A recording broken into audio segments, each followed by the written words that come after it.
This is one for the new Range Rovers on how to go in and out of service mode and change your password. So if I simply start the vehicle up, obviously enter my current password. To change your password, all we have to do is get our confirmation flashes. We're going to have to hold this high beam stick in and enter your password at the same time. So I'm just going to do that now for you. You'll get your 2 flashes to confirm after you hold the stick for about 3 to 4 seconds and release. As you can see, it's flashing just at the top. What we're going to do is we're going to enter our existing password, or the one that we want to change it to. And then what we'll get is a confirmation flash at the top, which will be 3 times. I'm going to enter the password again.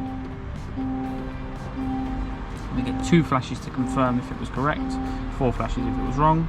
If it's wrong, you simply turn off and retry again. And now, when I switch the vehicle off, that is now the password.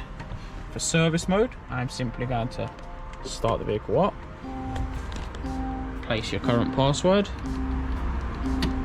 and it will give you your 2 confirmation flashes.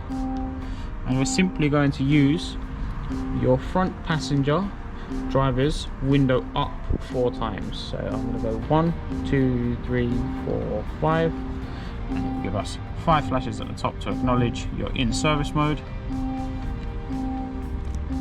which is there. So if I now switch the vehicle off, you give them the key.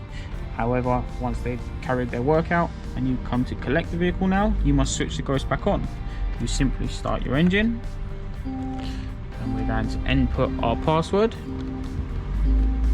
And once you get your 2 flashes, that will be reactivating on the ghost. There you go, that's the ghost reactivated now.